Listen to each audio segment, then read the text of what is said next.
Sí, se súper. Perfecto. Una como consulta decía, cortita. sí. Disculpa, mi nombre es Gloria Gallegos y bueno, yo también soy bióloga y trabajo en la Super de Medio Ambiente y estamos como también trabajando en una línea similar. Quería saber si ustedes van a mandar después la grabación de la presentación. Si queda en el canal de YouTube del La instituto. subimos a las redes, claro. Perfecto, muchísimas gracias. Eso era. Ya, Perfecto, estoy empezando partimos a grabar, entonces. así que Francisco, Excelente. estás listo para comenzar. Excelente, muchas gracias. Entonces, la charla de hoy se titula Datos abiertos hacia una ciencia colaborativa, transparente y reproducible.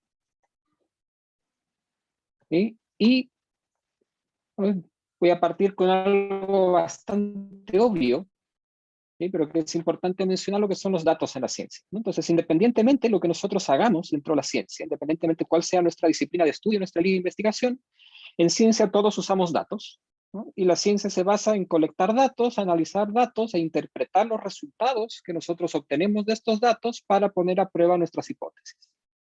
¿Sí? Entonces, desde el comienzo de la ciencia, nosotros necesitamos datos para poder poner a prueba las hipótesis que nosotros planteamos. Entonces, los datos, ¿sí?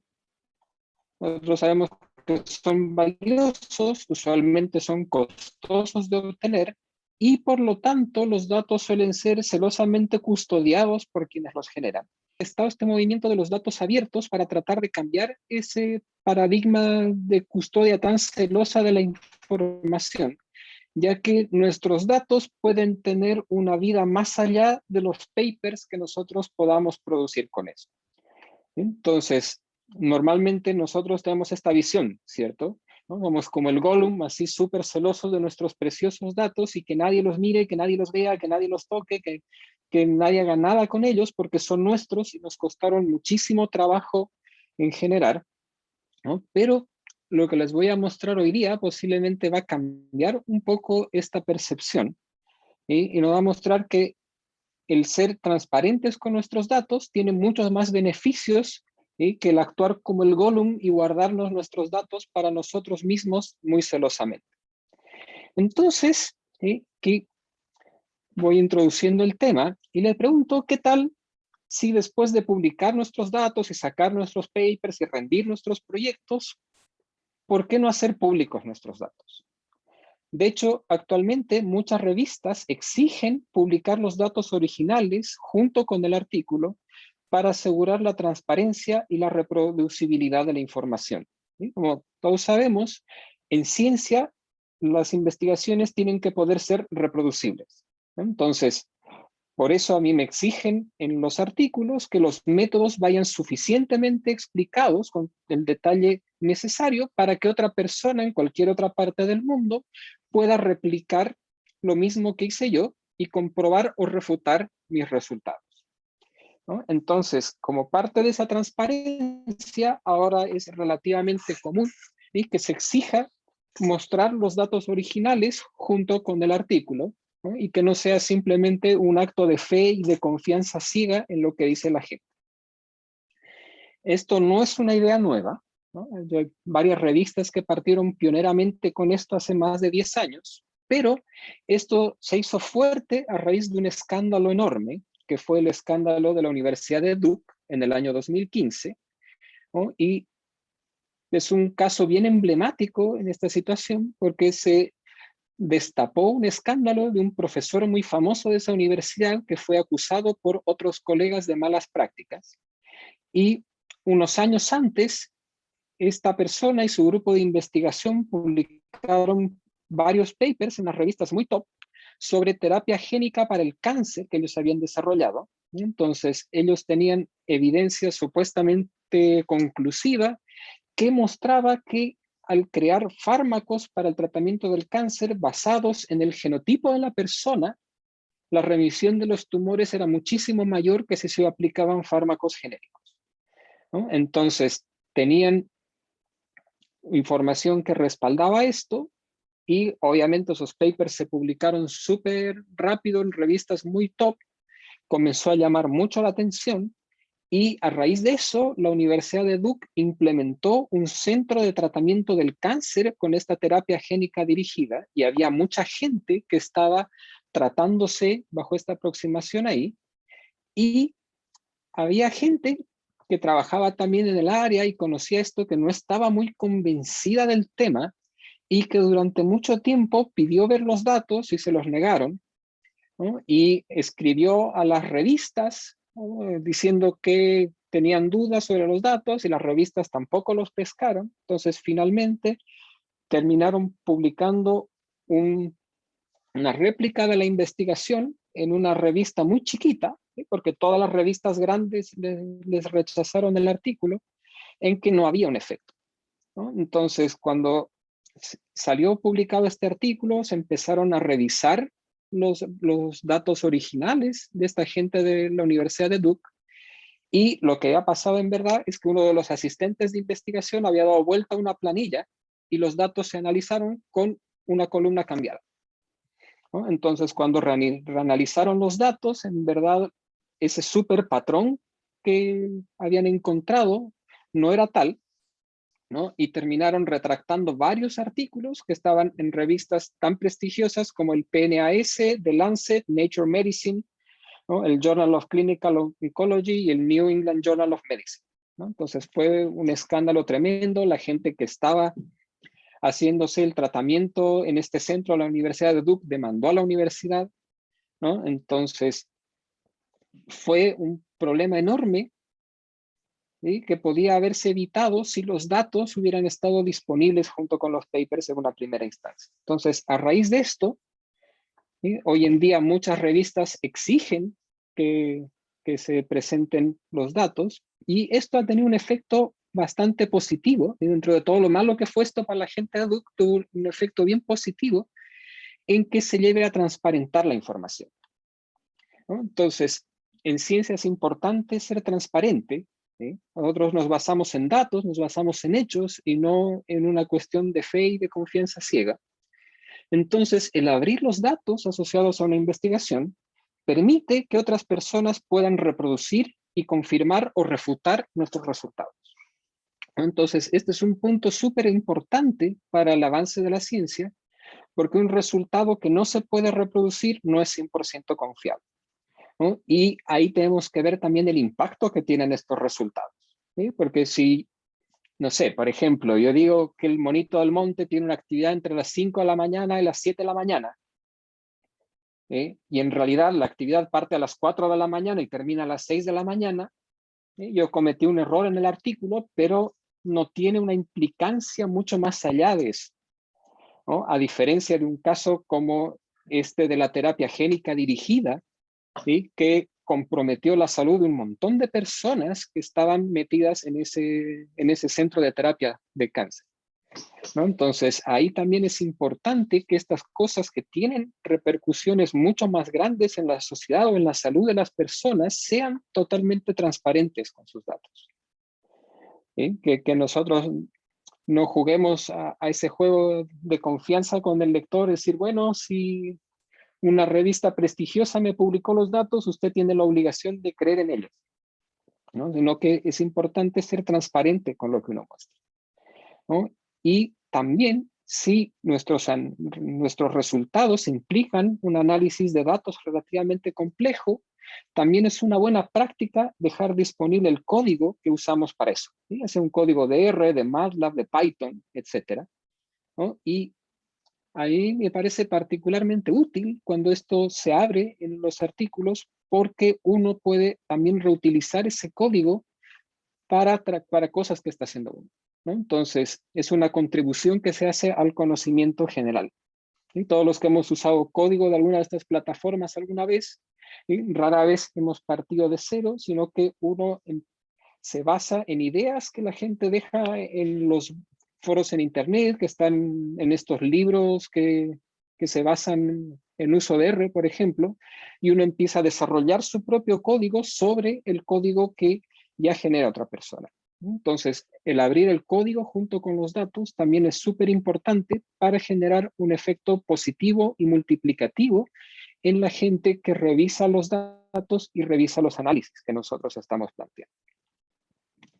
Entonces, a estas alturas de la charla, muchos de ustedes se preguntarán si estoy regalando los datos, ¿no? Entonces, la respuesta corta es no, ¿no? Abrir los datos no es lo mismo que regalar los datos, ¿no? Entonces, el abrir los datos, ¿sí?, no equivale a ponerlos en una cajita fuera de mi casa con un cartel que diga gratis, sino que los datos abiertos están sujetos a una licencia de uso, ¿no? Normalmente son licencias tipo Creative Commons, que tienen varias variantes, y generan una atribución de los datos al autor, ¿sí? Es decir, todos estos datos tienen un número de identificación digital propio, un DOI, que es como el número de documento de identidad de cada set de datos, y son citables al igual que los papers, ¿no? Entonces, la gente que reutiliza estos conjuntos de datos tiene la obligación de citar al autor del dataset con el número de DOI, y eso genera una atribución al autor.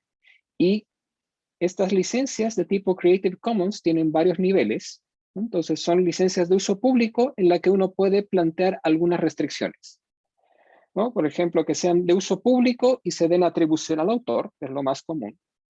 Que sean de uso público, se dé atribución al autor y no se permita su modificación, o también se puede restringir que se haga uso comercial de esos datos, ¿no? Entonces yo, como dueño de los datos, puedo decir, sí, la gente los puede utilizar, ¿no?, pero no pueden lucrar con esos datos, ¿no? Entonces hay un marco normativo internacional bien establecido con eso que nos protege como autores de los datos, ¿no? Entonces yo no estoy poniendo los datos en una cajita fuera de mi casa, ¿no?, sino que esto se genera bajo un sistema serio, bajo un sistema establecido con normativa internacional, en el que mis datos son citables y reconocibles al igual que un paper, ¿sí? Y otra posibilidad que uno puede hacer es solicitar un embargo, ¿no? Entonces, por ejemplo, yo publico algo en la revista X que me exige abrir mis datos, pero yo tengo otro manuscrito todavía en revisión en otra revista que tiene que ver con esos mismos datos. Entonces yo puedo solicitar un embargo, normalmente un año, se pueden solicitar hasta 2 años eventualmente. Yo puedo solicitar un embargo de esos datos para que los datos se hagan públicos pasado ese periodo, ¿no? Entonces yo puedo generar un periodo de protección temporal de esos datos, a pesar que ya están depositados en un repositorio público. Otra gran ventaja, que yo creo que es lo más positivo que tiene esto, es que abre posibilidad a colaboración. Los datos abiertos tienen un enorme potencial de generar trabajo colaborativo.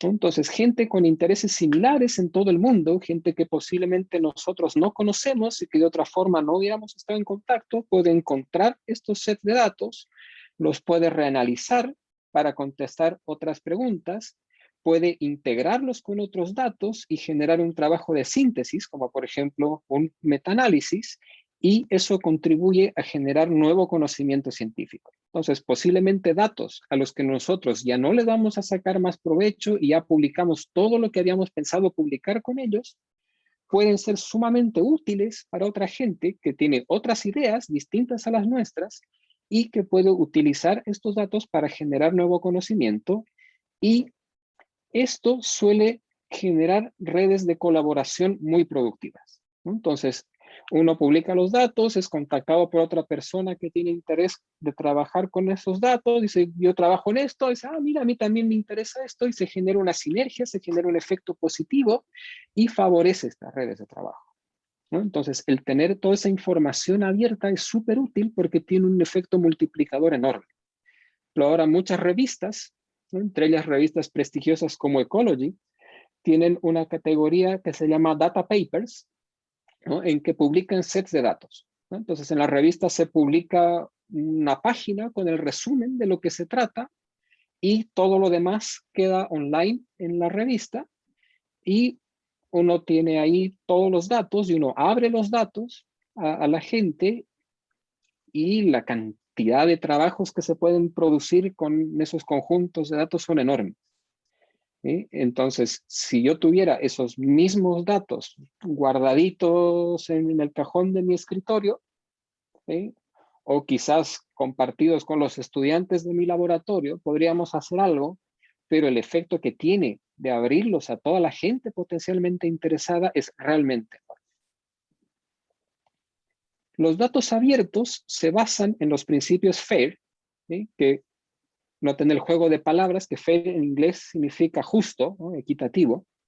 Y el acrónimo FAIR representa los 4 principios fundamentales de los datos abiertos, que son Findable, Accessible, Interoperable y Reusable, ¿no? Ahí les dejo la dirección de los principios FAIR si alguien quiere mirarlo con más detalle, ¿no? Entonces, para que los datos abiertos sean realmente considerados como datos abiertos, tienen que ser fáciles de encontrar, ¿no? No tienen que estar súper escondidos en algún servidor remoto de la web oscura, tienen que estar fáciles de poder ser encontrados. Normalmente, cuando van asociados a un paper, en el mismo paper hay una línea que dice los datos originales asociados a este artículo están disponibles acá, ¿no? Y se pone el DOI o la dirección web de donde está la información. Entonces, lo primero es que se puedan encontrar, después que se puedan acceder, ¿no? Que los datos sean fáciles de acceder y de descargar por otra persona, ¿no? Y que no requieran pagar una suscripción o que no requieran tener una clave institucional o que estén bajo algún tipo de paywall o alguna cosa.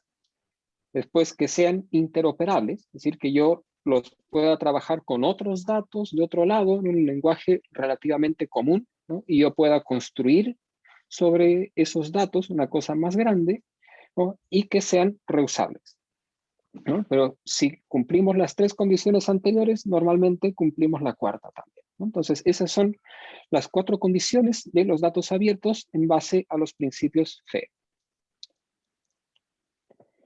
Entonces, una publicación que salió hace unos pocos años en la revista Scientific Data, del grupo que maneja los principios FAIR. Y lo interesante de esto es que a partir de la declaración de estos principios, muchos financiadores a nivel internacional han empezado a incorporar entre sus requisitos de los proyectos el tema de la gestión de datos, ¿no? Entonces, hay muchos financiadores hoy en día que exigen presentar un plan de manejo de datos, ¿no? Una buena práctica de manejo de datos que se llama el plan de gestión, ¿no? Que tiene que ver con quién almacena los datos, cómo se almacena los datos, si tienen copia de respaldo, etcétera. Y cómo estos datos se hacen abiertos una vez que termine el proyecto, ¿no? Entonces, esto ha llevado a que muchos de los proyectos financiados con dineros públicos en el mundo tengan la obligación de contar con un plan de gestión de datos y hacer que estos datos queden abiertos al término del proyecto, ¿sí? Entonces, como les digo, no es regalar los datos, sino que una vez que el proyecto termina y hemos publicado lo que teníamos que publicar, los datos quedan accesibles para quien quiera mirarlos. Entonces, si les gustó la idea planteada hasta ahora, ¿no? Y piensan cómo lo podemos llevar a la práctica, aquí tengo alguna comparación de las posibles opciones. Entonces, para abrir nuestros datos existen varios repositorios. Hoy en día tenemos varias opciones. Y si bien hay algunos bien específicos para algún tipo de datos, como por ejemplo GenBank para las secuencias genéticas, la mayor parte de los repositorios son bien generalistas y reciben todo tipo de información, ¿no? Entonces, ¿qué puedo almacenar yo en un repositorio generalista? Prácticamente de todo, ¿sí? Puedo almacenar planillas de datos en distintos formatos, puedo almacenar código de programación, secuencias genéticas, fotos, videos, archivos 3D, ¿no? También se pueden almacenar presentaciones a congreso y pósters, se pueden almacenar documentos, incluyendo preprints, ¿sí? Entonces, los repositorios nos permiten poner cualquiera de estos tipos de archivos o combinaciones de estos tipos de archivos, ¿sí? No tiene que estar restringido necesariamente a una sola. Aquí hice una comparación de los principales repositorios que usamos en ciencia, ¿no? Los repositorios generalistas, me refiero, y hice una comparación en 4 dimensiones. Primero, la dimensión de costo, ¿no? Entonces, tenemos Dryad, que es uno de los repositorios más antiguos en este sentido, y que hoy por hoy es el único que cobra, ¿no? Cobra una tasa fija de $120, ¿no? Y está marcado con un asterisco porque en muchos casos hay convenios con las revistas. Por ejemplo, si uno publica algo en alguna de las revistas de la Sociedad Británica de Ecología, es la Sociedad Británica de Ecología la que se encarga de pagar estos $120 y uno como autor puede mandar los datos y los publica gratis. Pues tenemos a Figshare, Mendeley y Zenodo, que son gratuitos incondicionalmente. Y tenemos también a GitHub, que es gratuito, ¿no? Pero tiene una versión Pro que es de pago, ¿no? Entonces, GitHub tiene una opción de funcionar gratuita, pero también tiene una opción de pago que habilita algunas características más avanzadas.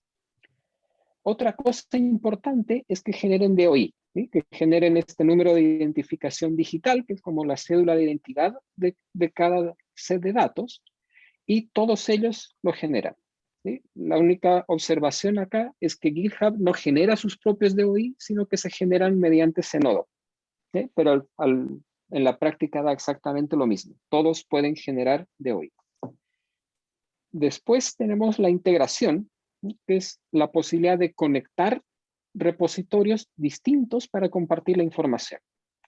Entonces, hasta el momento, de estos 5, Dryad y Mendeley no tienen esa capacidad por el momento, ¿no? Posiblemente en el futuro sí la van a tener.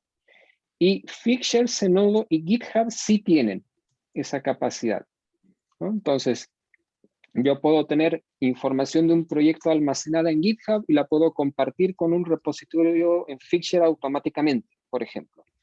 O yo puedo tener un código en GitHub y lo puedo publicar mediante Zenodo directamente. Y otra cosa interesante es el control de versiones, ¿no? Que por el momento solamente lo tiene GitHub de forma avanzada, ¿no? Que es que yo puedo volver atrás, ¿no? Yo tengo un historial de los cambios que hice y yo puedo volver atrás, ¿no? Entonces, si bien en estos otros yo puedo actualizar la información y me va generando un versionado, yo no puedo volver atrás, ¿no? Entonces, por ejemplo, yo tengo un repositorio, unos datos en Figshare, y me di cuenta que había un error en la planilla, ¿no? Que había una columna que le faltaba una letra en el nombre, ¿no? Entonces, yo corrijo eso y vuelvo a subir al archivo y eso genera un nuevo DOI, o sea, genera el mismo DOI y se le añade punto B corta 2, ¿no? Quiere decir que es la versión 2. Si hago otro cambio, ¿no? El DOI se mantiene y se le añade B corta 3, ¿no? Entonces, yo puedo saber cuántos cambios se hicieron, pero yo no puedo ir para atrás y ver lo que yo tenía, ni recuperar lo que yo tenía originalmente y que ya borré. En cambio, GitHub sí me permite eso, ¿no? A pesar que es un poco más complejo de utilizar que los otros, tiene esa gran ventaja. Entonces, si yo reescribí mis datos con una nueva versión de la planilla y después me di cuenta que no debería haber hecho eso, yo tengo la posibilidad de volver y recuperar la versión antigua que yo tenía de la planilla, ¿no? Entonces, para la mayor parte de los casos en que uno abre los datos, quizás no es fundamental, pero cuando uno tiene repositorios dinámicos en los que la información se va actualizando periódicamente, es muy útil. ¿Sí? Porque si uno mete la pata, tiene la capacidad de desmeter la pata y recuperar la información que tenía antes muy fácilmente. Entonces, si me preguntan cuál es mejor, ¿sí? Les voy a dar la respuesta típica del científico, que es depende, ¿no? Y depende del uso al que uno le vaya a dar, ¿no? Por ejemplo, Mendeley y Zenodo son muy fáciles de usar, son bien básicos, pero en muchos casos son suficientes para lo que uno necesita, ¿no? Si simplemente queremos dejar una planilla de datos disponible junto con un paper, están perfectos. Dryad es más completo, pero tiene la barrera del pago, ¿no? Entonces, si uno no tiene fondos para cubrir eso, ¿sí? El pagar esos $120 del bolsillo propio puede ser una barrera. GitHub tiene la ventaja de ser muy versátil, ser muy completo y ofrecer este control de versiones que no tienen los otros, pero es más complejo de usar, ¿sí? Para trabajar con GitHub uno tiene que entender un poco la lógica que funciona con las acciones o con la dirección de la información.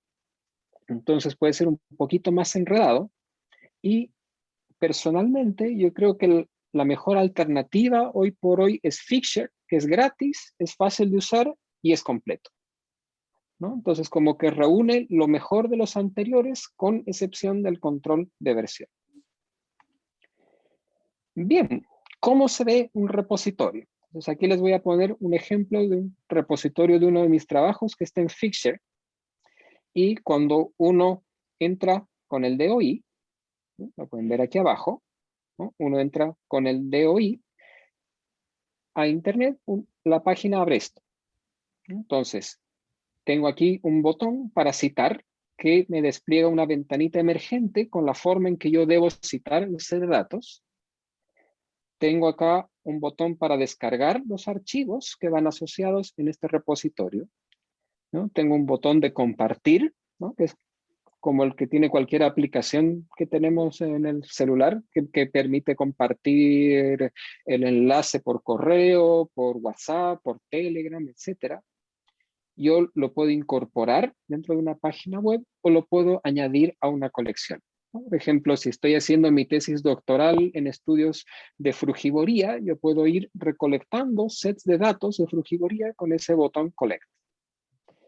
Otra cosa interesante acá, que nosotros tenemos un contador de veces que el repositorio fue visto, de veces que los datos fueron descargados y de veces que los datos fueron citados.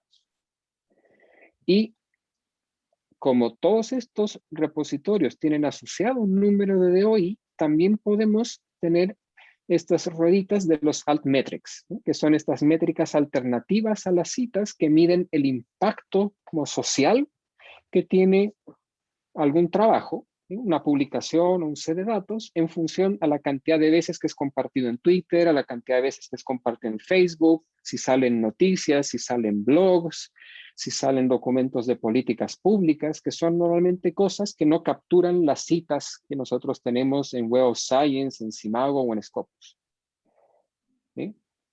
Uno puede agregar, por supuesto, la información del financiamiento, ¿sí? Es importante reconocer a las entidades que financiaron el trabajo y acá viene el historial de versiones, ¿no? Entonces me sale cuando hice yo el primer posteo online, me sale cuando hice la primera revisión.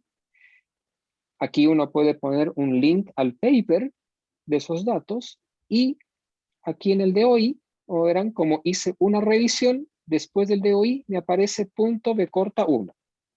¿No? Entonces, si yo le hago hoy día otro cambio a este repositorio, ahí me aparece punto B corta 2. Si le hago otro cambio, B corta 3. ¿No? Entonces, de esa forma uno puede saber cuántas veces el repositorio se actualizó.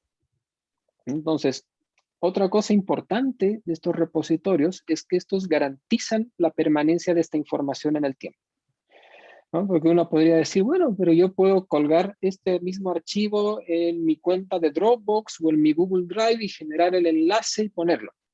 Sí, lo puedes hacer, ¿no? Pero el momento en que cierras tu Google Drive o borras los archivos del Dropbox porque te falta espacio, ese archivo desaparece de la red y deja de estar disponible, ¿no? En cambio, los repositorios nos garantizan que esta información va a estar disponible por mucho tiempo, ¿no? Y otra consideración importante ahí es el tipo de archivos que nosotros usamos, ¿no? Entonces, para mí sería muy cómodo, por ejemplo, subir los datos directamente en una planilla Excel. Pero ¿qué desventaja tiene eso? Que conforme el software que yo necesito para leerlo va cambiando, yo voy perdiendo la habilidad de leer archivos viejos, ¿no? Entonces, si yo quisiera leer un archivo de Excel hecho con una versión anterior al 2007, probablemente voy a tener problemas de compatibilidad. Y si yo quiero abrir hoy en día una planilla de Excel de datos anteriores al año 2000, probablemente no la voy a poder abrir, ¿no? Entonces, en ese sentido, el utilizar formatos de texto, ¿no? Como texto separado por tabulaciones o texto separado por comas, garantiza la persistencia de esos datos eternamente, ¿no? Porque leer texto simple se puede en cualquier plataforma, no requiere de ningún software en particular, y esos datos se mantienen aunque los software vayan cambiando y vayan dejando de ser compatibles. Como les decía, varios de estos repositorios también se pueden integrar con otros. Entonces, por ejemplo, yo puedo trabajar todo mi código en GitHub y de GitHub lo puedo pasar directamente a Figshare y creo el repositorio. Y yo puedo actualizar la información en Figshare y esta se actualiza automáticamente en GitHub. Entonces, yo tengo dos repositorios que tienen utilidades distintas, ¿no? Y yo puedo mantener la información actualizada en ambos de forma dinámica. Y como diría Steve Jobs, por último, pero no menos importante, ¿qué podemos hacer con los datos de biodiversidad? Y aquí quise hacer una sección aparte de esto, porque yo creo que esto es súper relevante en el contexto actual. Entonces, para los datos de biodiversidad existe algo llamado GBIF, que es el Global Biodiversity Information Facility, que es la mayor base de datos a nivel mundial de ocurrencia de especies, ¿no? Esta base de datos utiliza un formato estándar que se llama Darwin Core, ¿sí? DWC para los amigos, y es una base de datos abierta, accesible e interoperable, ¿sí? Entonces cumple los principios FAIR.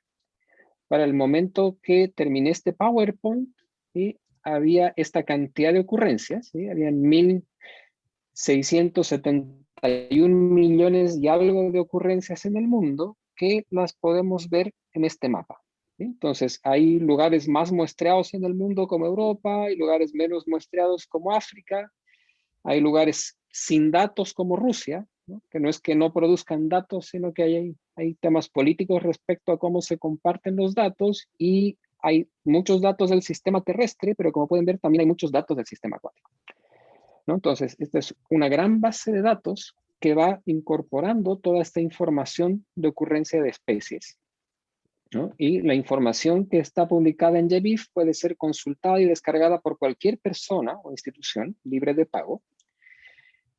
Y estos últimos años, GBIF se ha convertido en una fuente primaria de información para muchos trabajos científicos. De hecho, incluso nosotros en el curso de ecología la utilizamos como una herramienta fundamental para los trabajos prácticos, ¿no? Entonces, como parte del trabajo que hacen los estudiantes en el curso de ecología, ellos descargan la información de ocurrencia de una especie que ellos eligen de GBIF y después tienen que mostrar esos datos en un mapa y tratar de ajustarlos a un patrón de distribución, por ejemplo, ¿no? Y la posibilidad de trabajos que se pueden generar con esto es enorme, ¿eh? Es realmente enorme. Y si me preguntan cómo andamos por casa, ¿sí? Pueden ver ahí en este mapita que bastante bien. Hay un poco más de 3 millones de ocurrencia de especies para Chile que están distribuidos en casi 1.500 conjuntos de datos y que vienen de 36 países distintos y de 419 instituciones que publican. ¿Por qué de 36 países distintos? ¿Sí? Porque las instituciones que publican datos para Chile no necesariamente están en Chile, ¿no? Entonces, GBIF igual es interoperable con otras plataformas como el iNaturalist, ¿sí? Que posiblemente muchos de ustedes han utilizado en el teléfono, ¿sí? Que uno va con la aplicación, toma una foto a una especie, ahí le puede sugerir qué cosa es, después los expertos que están en la plataforma confirman o sugieren otra identificación y los registros que se logran refrendar por un experto y logran ser calificados como grado de investigación pasan automáticamente a GBIF.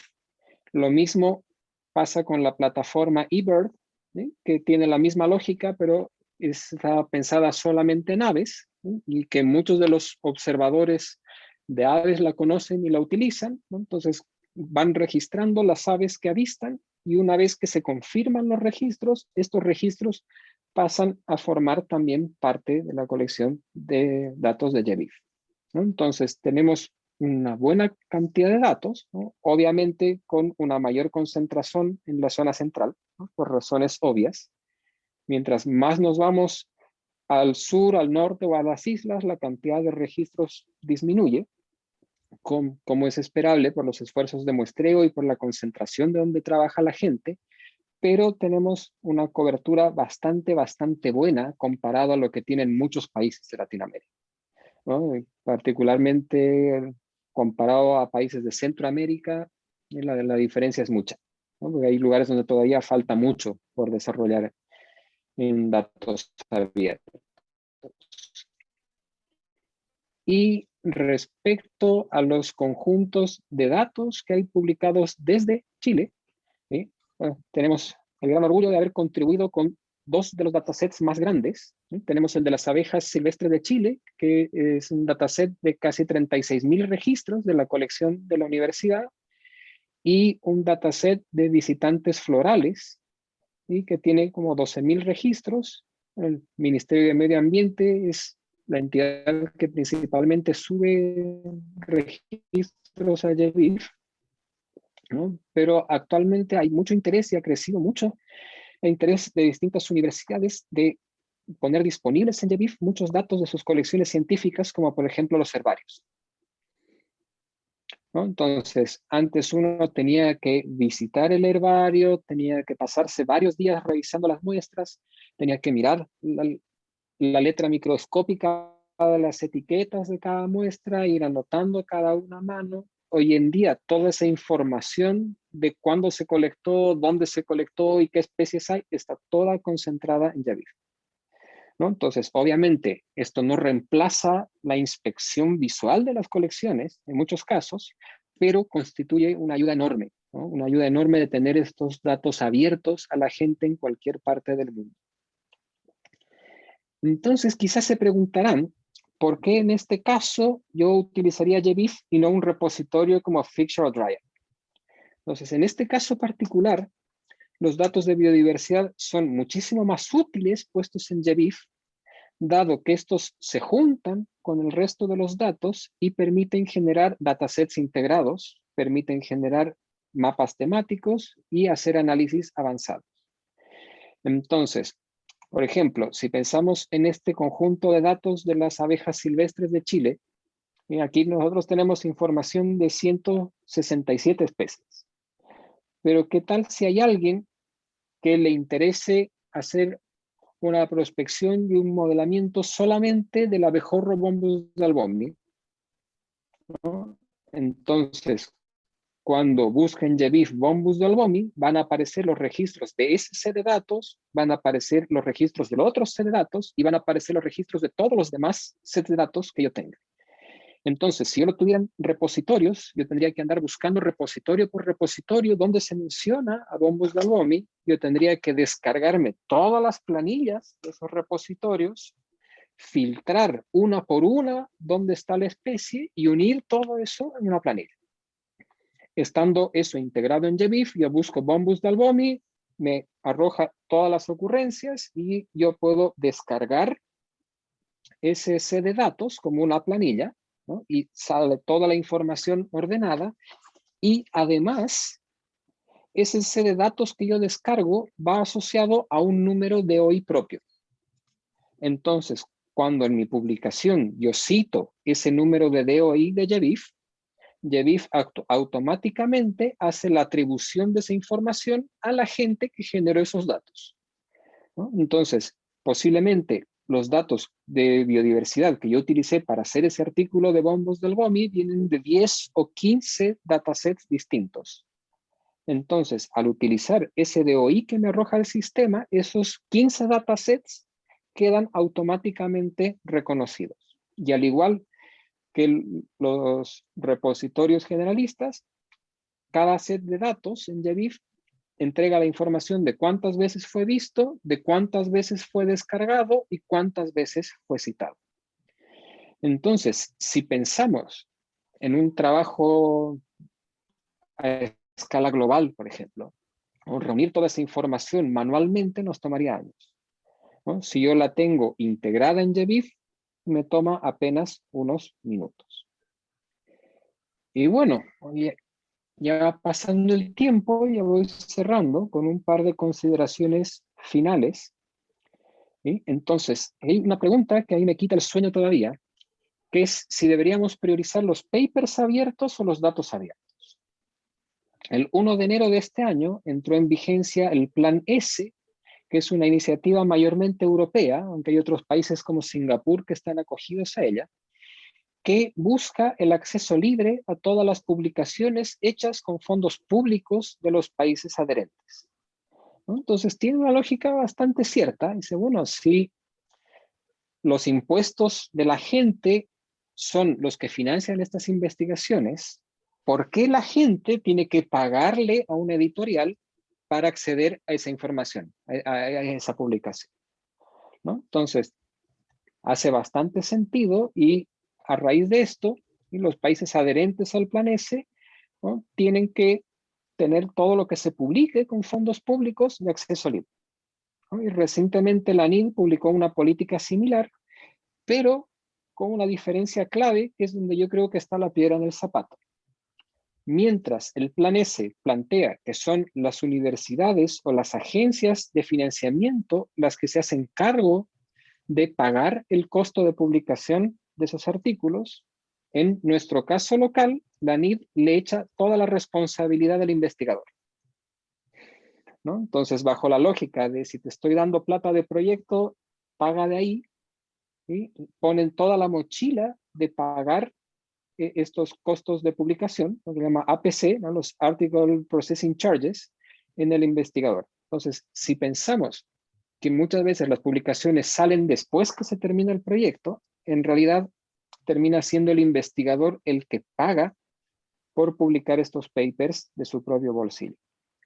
Entonces, para la realidad norteamericana y la realidad europea, esto no es un problema, pero para la realidad latinoamericana, los costos actuales que tienen muchas de las revistas resultan prohibitivos. O sea, personalmente, aunque yo tenga proyecto, gastarme $5,600 en una publicación de paper, no, aunque yo tenga el financiamiento, no es una buena idea para esa plata.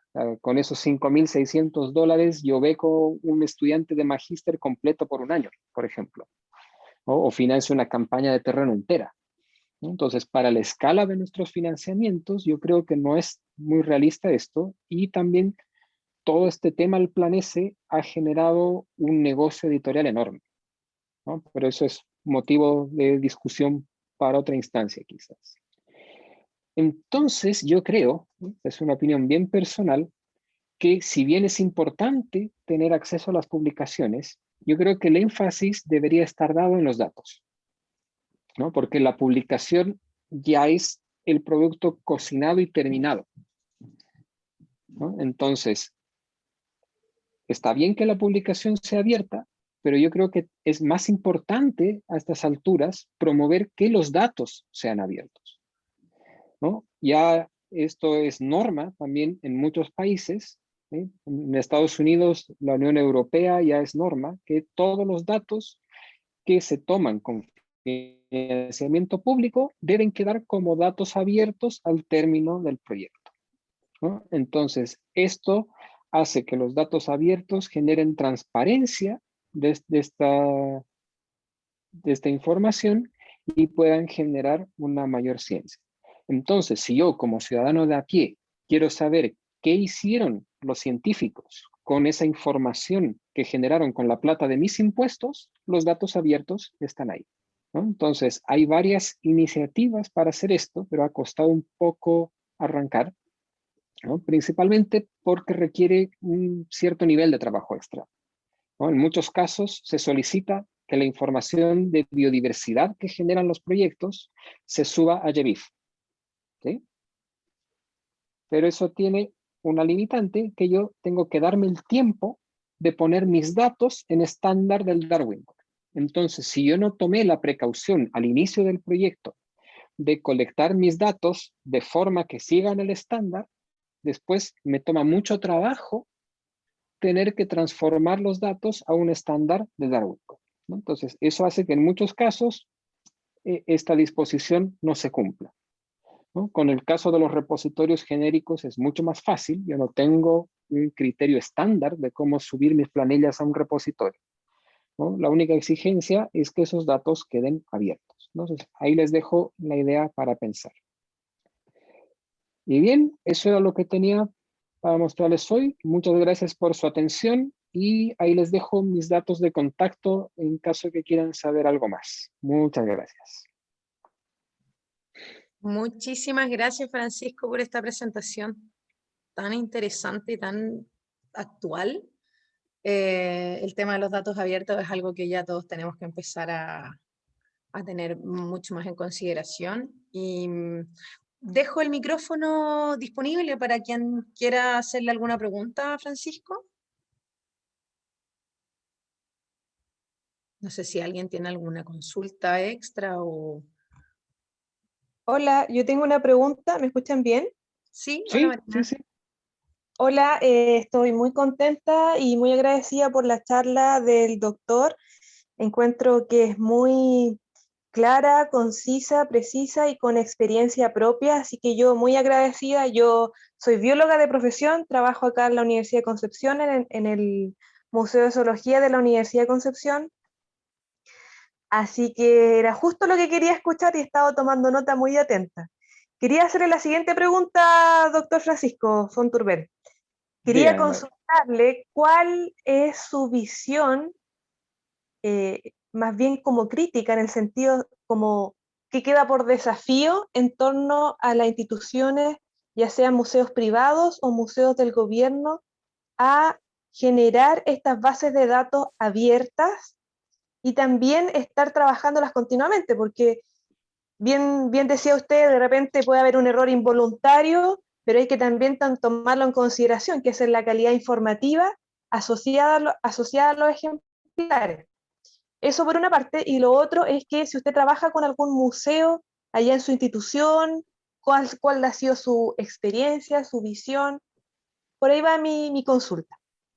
Muchas Súper. Te voy a gracias. contestar las dos cosas juntas porque van muy relacionadas. De hecho, yo creo que me parece que estaba Lacey Amaya conectada por ahí, así que seguramente ella podrá complementar algo después de esto. Es la encargada de YEVIF para Chile, del Ministerio de Medio Ambiente. Una buena amiga que nos ha apoyado un montón en este proceso. Entonces, yo creo que no es un secreto para nadie que las colecciones científicas están heridas de muerte por falta de financiamiento en los últimos años, ¿no? De hecho, en un evento que hizo el ministerio el año pasado, uno de los expositores decía que el último proyecto Fondesit que fue adjudicado para trabajar en cosas de taxonomía y de colecciones se dio en 1999.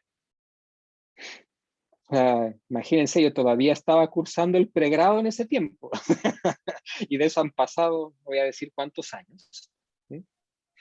¿No? Pero posiblemente necesitan una calculadora de 8 cifras para sacar ese número, ¿no? Entonces, las colecciones que en algún momento eran parte fuerte de la vida universitaria y de las facultades de ciencias han ido quedando en el olvido, ¿no? Entonces, ahora hay un impulso muy fuerte de parte del Ministerio de Medio Ambiente y del programa YEVIF en fortalecer las colecciones. Y en los últimos años estuvo trabajando en el Programa Nacional de Fortalecimiento y Modernización de las Colecciones, que debería entrar en vigencia pronto, pero me imagino que con toda la crisis de la pandemia y todo esto se ha visto demorado, ¿no? Entonces, la idea es poder retomar esto y ponerle un poco más de recursos a esto, ¿no? Porque uno puede tener la mejor intención del mundo, pero sin recursos es imposible hacer esto, ¿no? Entonces, nosotros hemos tenido la buena suerte en el instituto de poder tener financiamiento de un proyecto que nos ha permitido rescatar estas colecciones y digitalizar esa gran colección de abejas que tiene la PUCB, ¿no? Que es la más grande del país y es una de las más completas de Latinoamérica también, ¿no? Entonces, son pocos los proyectos que en verdad te dan la oportunidad de tener recursos para esto, ¿no? Y fue un trabajo bien arduo, ¿no? Revisar todos los datos, revisar toda la información, actualizar la taxonomía, ¿no? Y como decía Marina, es un trabajo continuo, ¿no? Y no lo mencioné en la charla, pero al igual que los otros repositorios, YEVIF tiene la posibilidad de subir actualizaciones que van divididas en actualizaciones menores o mayores, ¿no? Entonces, si yo hago un cambio chico, me doy cuenta que había un nombre científico mal escrito, que había una coordenada mal puesta, yo actualizo eso y subo una actualización menor, ¿no? Entonces genera versión 1.1, 1.2, 1.3, conforme yo voy actualizando cosas chicas. Y yo puedo tener actualizaciones grandes, ¿no? Por ejemplo, a mí me donan 5.000 muestras de una colección privada para la colección. Yo agrego esas 5.000 muestras a las 5.000 que ya tengo y genero una nueva versión, la versión 2.0.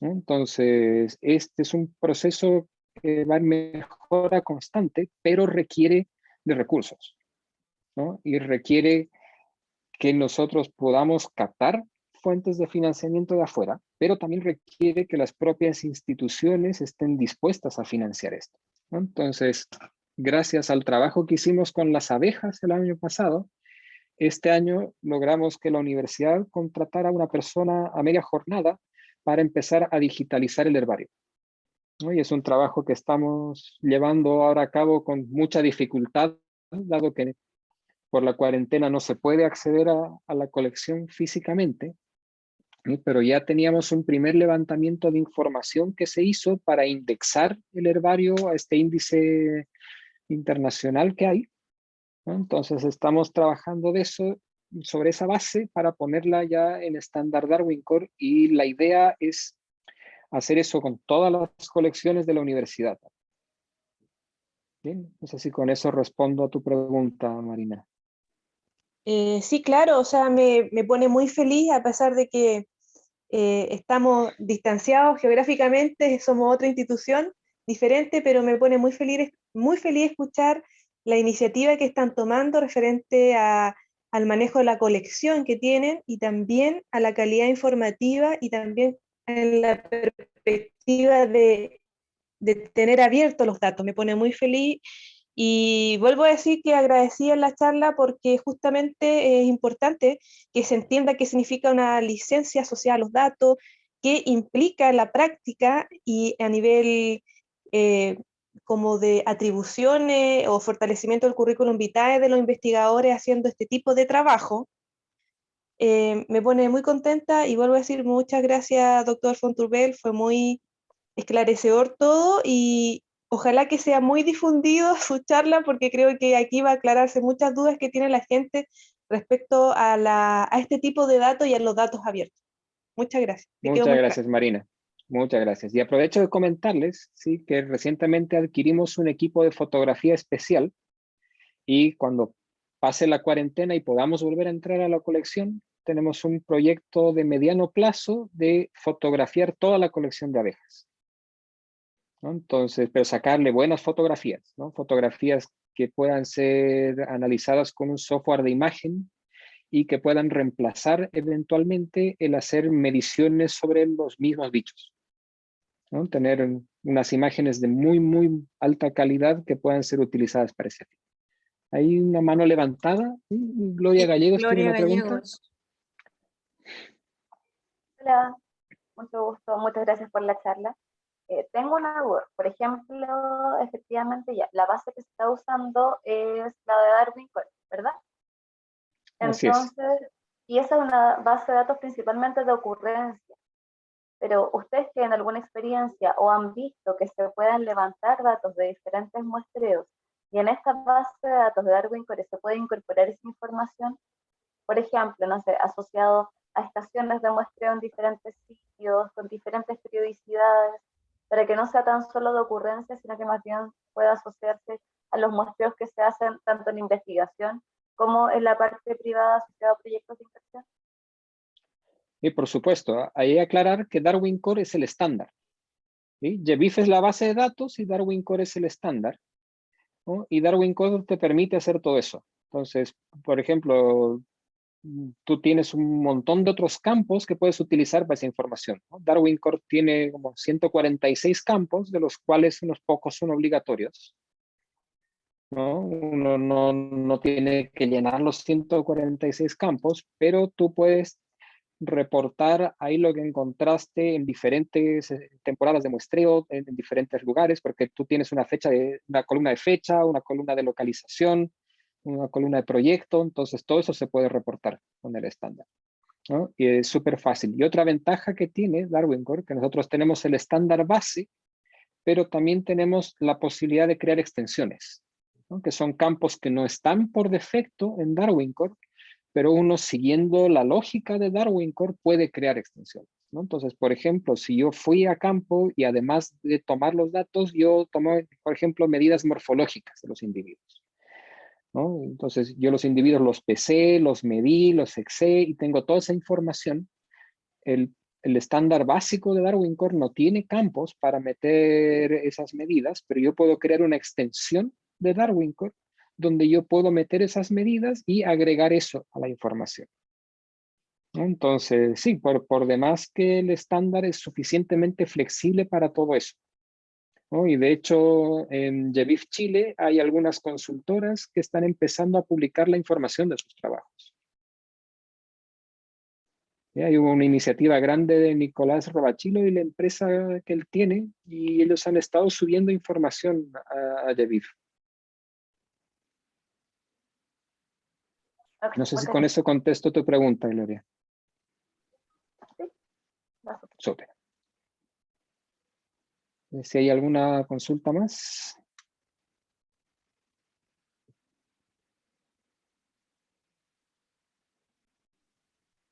¿No? ¿Nadie tiene alguna otra duda? Me gustaría hacer un comentario. Em, bueno, yo todavía estoy estudiando mi pregrado y que no soy muy experta en estas materias, pero comentar, por ejemplo, de que todavía cuando uno busca información, todavía están los papers que te cobran o que no tienen acceso libre. Y bueno, esta información, me pregunto por qué todavía, en el fondo, todavía existe el hecho de que todavía estén cobrando por información que en el fondo, como usted decía, nos sirve para todos. Y si esto se va a implementar para que esto se masifique y pueda difundirse, para que así algún día tanto los papers como la base de datos esté disponible para todos y que las ganancias no estén en sí en las publicaciones, sino que esté en los aportes de esas publicaciones, de esas publicaciones o de datos. Y que en el fondo yo creo que si se puede llegar algún día también a que todos puedan entender que el compartir y que el acceso sea gratuito nos va a ayudar a todos, como eso. Quería comentar eso. Sí, totalmente de acuerdo, ¿ah? Y es un tema bien complejo, ¿no? Porque nosotros hemos pasado de una barrera de pago, ¿sí?, que era pagar para leer, a otra barrera de pago que es pagar para publicar, ¿no? Entonces, al final, detrás de esto hay un negocio editorial enorme que tiene unos márgenes de utilidad increíbles, ¿no? Entonces, ahí el problema está que desde la ciencia poco podemos hacer contra esos modelos económicos tan grandes, ¿no? Entonces, si antes te cobraban para bajar el artículo y leerlo y ahora te cobran para publicarlo, en verdad el sistema se ha hecho cada vez más a prueba de engaño, ¿sí? Porque antes ¿no?, uno tenía que pagar para leer, pero siempre estaba el amigo en alguna universidad gringa que te bajaba el paper, o después salió el Sci-Hub que te permitía bajar los papers de pago sin tener que pagar. Pero ahora, si uno tiene que pagar para publicar, ¿no?, entonces eso igual genera una desigualdad muy grande entre los países, ¿no? Porque los países ricos tienen convenios con las editoriales, ¿no? Y si el profesor X de la Universidad de Oxford o de la Universidad de Harvard publica un paper, no lo paga de su proyecto, la universidad no lo paga individualmente, sino que la universidad tiene un acuerdo con la editorial, ¿no? Y la universidad paga una cuota anual a la editorial, bajo la cual todos los papers de sus investigadores se publican open access gratis, ¿no? Pero que yo sepa, en Latinoamérica, en África y en gran parte de Asia, quizás exceptuando Singapur, que es un país de mucha plata, el resto no tiene ese convenio. ¿no? Entonces ahí hay un modelo económico que está detrás de esto que es súper complejo. Francisco, hay un par de manos que yo creo que van a complementar el tema. Sí. Antonia Jorquera estaba primero y Roberto Bastilla segundo. Antonia. Hola, ¿qué tal a todos? Buenos días. Muchas gracias por la linda información. Una duda es como a ver, ¿cuáles son los estándares de la recolección de datos de la consultoría? Porque hay muchas empresas que hay en Chile que toman datos para estudios de fauna, flora, pero quizás son un poco, no sé si sesgados será la palabra, pero están dirigidos a buscar y encontrar ciertas cosas que son las que están previamente encontradas. Entonces la recolección de esos datos está dirigida hacia esos que ya se sabe. Entonces, no sé si contribuye mucho hacia como la nueva diversidad que podríamos encontrar. Y si la recolección de esos datos siempre sirve para la nueva información, porque muchas veces puede ser, no sé, que los datos sean un poco repetitivos o que estén sesgados como decía inicialmente, a solo lo que ya se conoce que está ahí y no a lo nuevo. Cómo incentivar la búsqueda de cosas nuevas en trabajo práctico como de consultoría y guiar esas dos partes. ¿Se puede proponer como búsquedas más amplias para generar mayor número de datos o datos simplemente no sirven tan crudos? No sé si son muchas palabras y me expliqué. Ahí hay dos cosas mezcladas. O sea, por un lado, esta información, como bien dices tú, está dirigida, ¿no? Pero eso pasa por el sistema de evaluación de impacto ambiental y los estándares, ¿no? Entonces, es la autoridad que maneja el sistema de evaluación de impacto ambiental la que tiene la facultad de pedirles que amplíen el esfuerzo de muestreo, y algunas veces se hace. Y se presenta un informe, se califica como insuficiente y se manda a la gente de nuevo a terreno a colectar más información. Pero en muchos casos la información se colecta para un fin determinado.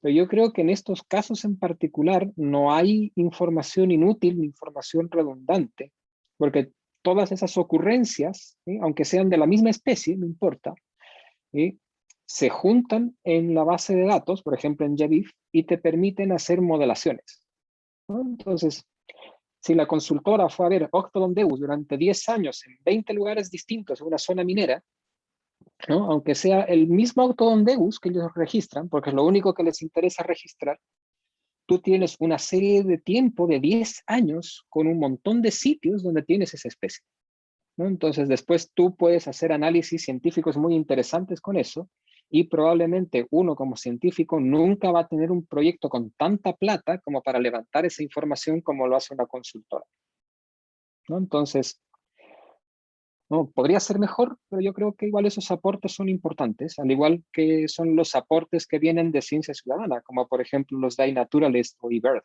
¿no? Que la gente te va a registrar el 90% del tiempo las mismas cosas, ¿no? Hay especies bien conspicuas, bien comunes, que están por todas partes, que es lo que la gente registra e identifica fácilmente, ¿no? Y si bien ahí no tienes, como siempre, un sesgo hacia las especies poco comunes o más crípticas, tú tienes una cantidad bien robusta de información con la que tú puedes hacer ciencia, ¿no? En cambio, si tú tratas de hacer algo en base a 4 o 5 datos, es muy difícil hacer conclusiones, pero si tienes una cantidad robusta de datos, aunque sean datos de lo mismo, yo creo que igual sirve. ¿Sí? Roberto, ¿tenías una pregunta? Sí, Francisco, primero que todo, muchas gracias por la charla, creo que estuvo súper buena, es un tema que tú sabes que nosotros hemos conversado muchas veces, entonces es súper bueno que se abra un poco la discusión, ¿cierto? Yo quería conocer tu opinión sobre, y volviendo al tema de la publicación de los trabajos en las revistas científicas, porque claramente yo creo que hubo un cambio, ¿cierto?, cuando surgieron estas editoriales que eran netamente open access y de algún modo le empezaron a quitar el negocio a las editoriales más clásicas, digamos, ¿no? Pero quería saber qué pensáis tú, o si hace alguna distinción en las editoriales que provienen o que son pertenecientes a las sociedades científicas, porque ahí funciona el mismo modelo de negocio, pero tal vez uno podría pensar de que los recursos son utilizados con otros fines. No sé si tú haces una distinción ahí o qué crees al respecto. Es un tema bien complejo, ¿no? Que hay varias aristas, ¿no? Como decías tú, hay el surgimiento de estas mega editoriales que son solo open access y que han producido una cantidad enorme de revistas nuevas estos últimos años, ¿no? Y que te publican rápido, te publican con buena calidad y todas te cobran, ¿no? Y también están las revistas clásicas que eran gratis, que algunas de ellas siguen siendo gratis hoy en día, otras se han vuelto open access este año o el año pasado para entrar en concordancia con el Plan S. Y por un lado, esas revistas pocas que quedan gratis en este momento tienen mucha presión, porque toda la gente que no tiene plata para pagar el APC está intentando publicar ahí, ¿no? Las tasas de rechazo se han elevado a los cielos. Y muchas de las revistas de las sociedades han entrado en desventaja en este juego, ¿no? Entonces, antiguamente las revistas de las sociedades te cobraban algo por publicar y en la mayor parte de los casos ese algo era para cubrir los costos de impresión, ¿no? Hoy en día ya quedan muy pocas revistas que se imprimen en papel, ¿no? Incluso las clásicas históricas como las de la Ecological Society of America han pasado a ser solamente online, ¿no? Pero ellos han mantenido, por ejemplo, un esquema de cobro bien razonable, ¿no? Por ejemplo, Ecology te cobra una X cantidad por página, pero sigue siendo mucho, mucho más razonable que una de estas nuevas revistas Open Access. Sí, ¿No? te lo comentaba porque muchas de esas revistas que provienen de las sociedades científicas siguen cobrando por el acceso a los artículos. O sea, publicar puede ser gratis, pero te cobran el acceso al artículo Te después. cobran el acceso. Y es que te lo comento porque he visto mucha, no sé si una campaña, pero he visto muchos mensajes de estas mismas editoriales pidiendo que publiquen en sus revistas y argumentando que en el fondo los recursos que ellos obtienen después los destinan a becas, a proyectos y cosas así. O sea, poniendo como una especie de, de motivación más altruista en ese sentido, ¿no? Sí, probablemente algunas sociedades lo hacen, ¿no? Entonces, ahí hay que distinguir varios niveles, ¿no? Por ejemplo, la Ecological Society of America hace unos años dejó su producción editorial propia y se asoció a Wiley, ¿no? Entonces es Wiley quien le maneja el tema de los papers y todo, y las tasas de publicación open access responden a los valores de Wiley, que son súper altos, y yo tengo mis dudas que esa plata vaya entera a la sociedad, ¿no? Yo creo que Wiley se come la mayor parte de eso, que es un poco lo que le pasó a nuestra pobre revista chilena de Historia Natural, ¿no? Que antiguamente cobraba una cantidad módica por página, entonces era muy accesible a investigadores jóvenes, era muy accesible a estudiantes, y la revista con esa plata financiaba la publicación del impreso que se repartía gratuitamente a los socios y a las bibliotecas de todo el país, ¿no? Entonces, en un esfuerzo de internacionalizar la revista, se pasó a un portafolio de Springer que se llamaba Springer Open, y ahí yo creo que negociaron mal los términos con Springer y Springer le puso un costo súper alto, pero toda esa plata, que yo sepa, se va a Springer, ¿no? Si le queda algo a la sociedad, le queda re poco. Y en ese cambio, la revista se dejó de publicar impresa, ¿no? Empezó a publicarse solamente en digital. Y después, cuando Springer se fusionó con Nature y formaron este monstruo que es Springer Nature, se absorbieron a BMC, que era otro publicador open access, y la revista chilena de Historia Natural, junto con otras, fue a parar a este portafolio y el precio le subió más todavía, ¿no? Entonces, una revista que publicaba 6 números al año, con 20 a 30 artículos por número, hoy en día publica entre 7 y 12 papers al año, ¿no? O sea, la publicación anual de la revista hoy en día es equivalente a medio número bimensual de lo que se publicaba antes, ¿no? Entonces, ¿no? Que para la mayor parte de la gente se ha vuelto prohibitivo publicar ahí, ¿no?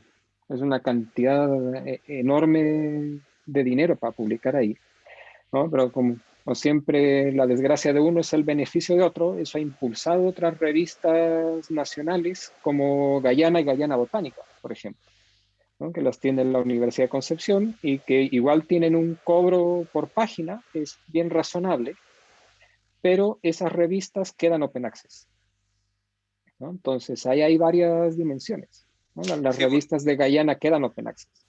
nosotros también tenemos 2 revistas acá en la universidad, ¿no? Y habría que ver qué piensa y la gente de esas revistas también sobre este tema. Sí, es que Gracias, gracias, Francisco. es un tema con muchas aristas. Por ejemplo, la American Society of Mammalogy, que tiene el Journal of Mammalogy, te cobra por página, ¿no? Por el costo de publicación, pero, ¿no? Como son los gringos, tienen un sistema de honestidad.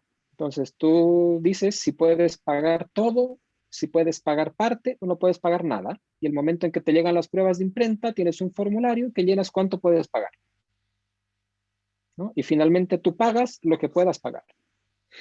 Entonces, parte de eso se va a cubrir el costo de publicación de la revista y lo otro, como decías tú, se reinvierte en becas para estudiantes, se reinvierte en ayudas de viaje para ir a terreno, etcétera, ¿no? Pero es muy variable, ¿no? Yo creo que es muy difícil buscar un denominador común en ese sentido.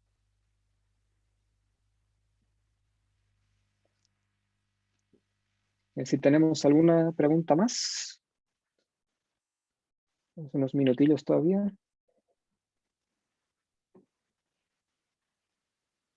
Pareciera que no. Profe, hola, buenas tardes. Habla Max Santelices. Hola, Max. Hola, Max. Escuchando todo lo que dije mis compañeros y todo, para nosotros esto igual es como medio nuevo, estas bases de datos de repente que fomentan el metaanálisis el generar datos con otros científicos colegas, es bien interesante. Siempre se ha dicho que el pagar por un artículo ya es lo correcto porque hay un trabajo por medio, etcétera, sobre todo de la industria que verifica, entre comillas, la veracidad de estos datos. Si bien Science Hub dejó la embarrada y generó una apertura a la ciencia y la publicación y todo, se sigue diciendo que hay que fomentar este pago de los papers o este pago por publicar. Como tú decías, hay un cambio que se generó de pagar para leer a pagar para publicar. Entonces uno de repente ahora justifica el cobro de quiero publicar un paper, tengo que pagar para que me lo publiquen. Pero claro, uno lo lee en esa revista y se da cuenta que efectivamente está revisado o pasa por muchos revisores y la fuente en sí es fiable. ¿Cómo nosotros podemos transmitir eso, o puedes transmitir tú eso, profe, en el sentido de esta base de datos? Que si bien uno publica un paper, la base de datos no diferencia en qué revista se publicó, o si la diferencia, para poder ingresar tu data. Porque claro, estamos bien que estamos pensando que una revista de alto impacto versus una de bajo impacto, quizás la de alto impacto tiene mejores revisores o mejor, no sé, como que ve detalles que las otras revistas no pueden ver quizás, pero ambas publicaciones pueden subir sus datos igual. Entonces uno cuando lee esos datos, confía en esos datos de cualquier publicación, ¿puedo yo confiar en los datos que yo encuentro en estas páginas, por ejemplo, de repositorios? Ahí tenemos varias cosas, ¿eh? O sea, por un lado, claro, lo correcto es no piratear la información, ¿sí? Por supuesto, ¿no? Pero también hay un negocio editorial muy grande por detrás, ¿no? Entonces ahí tú piensas quién se lleva la ganancia, ¿no? Porque tú tienes el científico que se inventa el proyecto, que concursa por los fondos, que hace toda la pega, que analiza los datos, que escribe el paper, ¿no? Tú por otro lado tienes al revisor, que con muy contadas excepciones en el mundo, los revisores trabajan gratis. ¿Sí? Son muy pocos los revisores que reciben algún tipo de remuneración por su trabajo. Entonces, esos revisores, que son los custodios de la información, te hacen la pega gratis. Muchos de los editores asociados también hacen la pega. Realmente el que recibe algo de pago es el editor en jefe, ¿no? Los editores senior. Entonces, la gran mayor parte de ese pago no se va en asegurar revisores de primer nivel, sino que se va a la ganancia de la editorial. ¿no? Tanto en Nature o en Science, como en Guyana Botánica o en Bosque, los revisores trabajan gratis, ¿no? Y el tema del impacto igual es un constructo medio artificial y medio relativo, ¿no? Y resulta de un mal uso de una métrica que se creó para otra cosa. Cuando las revistas eran solo en papel, ¿no? Y la biblioteca de una universidad tenía que decidir cuáles comprar, porque no podía comprar todas, ¿no? Se basaba en estos índices de cuáles eran las que más leía la gente y compraba esas, ¿no? Porque finalmente el factor de impacto no te dice nada de la calidad de la revista ni del artículo, sino te dice, es una métrica de cuántas veces se citan, ¿no? Que es un proxy de cuántas veces se leen. Entonces tú tienes revistas como Biological Reviews, por ejemplo, que solo publican reviews, y las revisiones tienen más chance de ser citadas que un artículo de investigación solo porque son revisiones. Entonces, cuando tú estás trabajando sobre un tema y quieres citar algo, es más fácil citar una revisión que citar 20 artículos que hablan del tema. Entonces, hay revistas que no tienen tanto factor de impacto, no están tan altas en el ranking, pero no por eso son peores que las que están arriba, ¿no? Entonces, depende mucho del tema, depende mucho de lo que trabajes, y yo creo que es un uso incorrecto el utilizar el factor de impacto como un proxy de calidad de los datos, ¿no? Creo que la calidad la da el trabajo mismo, y los repositorios de información valen lo mismo para cualquier revista, ¿no? Sea una muy top, sea una muy local, da lo mismo. O sea, al final tú puedes tener un investigador muy, muy top que adultere los datos y publique cosas cortadas y pegadas con Photoshop, ¿no? O puedes tener un trabajo en una revista más chica, más local y que esté súper bien hecho y con datos muy confiables, ¿no? Yo creo que una cosa no implica la otra.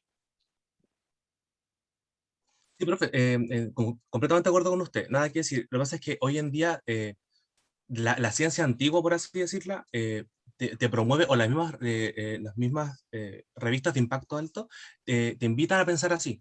Entonces era un poco que hicieran el contraste y decir, no, mira, este repositorio, a pesar de que venga de uno, venga de otro, es súper fidedigno por esto, por esto, por esto. No sé si me explico bien. Era como Sí, para un pero poco, mira, ¿cómo confío yo entonces? Porque si tú confías porque pagas, entre comillas, quizás esto sería como, no sé, eso. que los repositorios no te hacen ningún análisis de calidad de los datos que tú subes,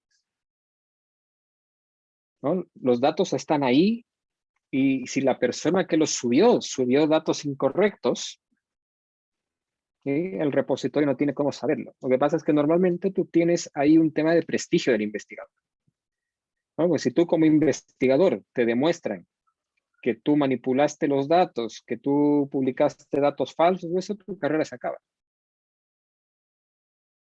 ¿no? Entonces la cosa va por ahí. Yo quería apoyar ese punto, Francisco, hacia en el fondo la transparencia asegura la honestidad. Ahora, necesito leer un mensaje en el chat que mandó Fernando Torres para todos, para que también es un tema que quizás por tiempo no vamos a poder profundizar, pero Fernando toca un buen punto, que es que el modelo de negocio de las revistas es muy bueno y descansa en que lo más caro del proceso de publicación sea gratis, que es la revisión de pares.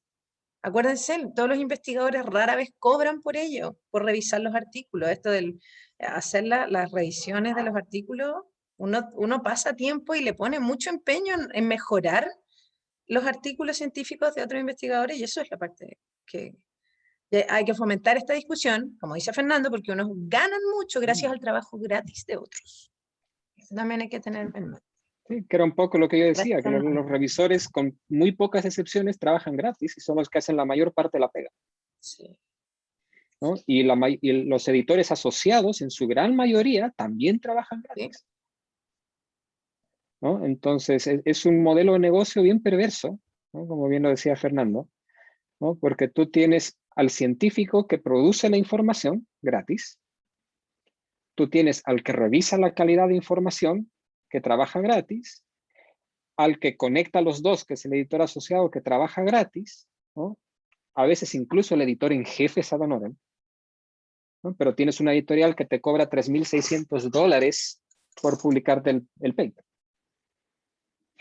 ¿no? Entonces, ahí quizás el tema es que la plata está mal distribuida, ¿no? Y hay varios detractores de esto en Internet que hacen análisis del costo real y muestran con datos bastante confiables que el costo real de publicación de estos paper open access es entre el 1 y el 10% de lo que realmente cobra. Bueno, es un tema que podríamos seguir por largo rato y creo que, como tú bien dices, hay muchas aristas. ¿Alguien más quisiera hacerle alguna pregunta a Francisco? Bueno, también Francisco dejó sus datos para que cualquiera que quiera contactarlo y continuar con la discusión esté ahí disponible. Bueno, Francisco, ¿algunas palabras finales? Darles las gracias nuevamente por haber estado acá e invitarlos a pensar en este nuevo paradigma de los datos abiertos y que los beneficios que tiene son muchos. ¿Sí? El mensaje, y ahí tienen mis datos de contacto, cualquier cosa me pueden escribir.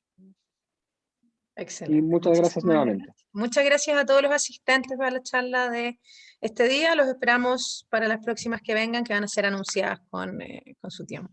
¿Ya? Gracias a todos y hasta la próxima.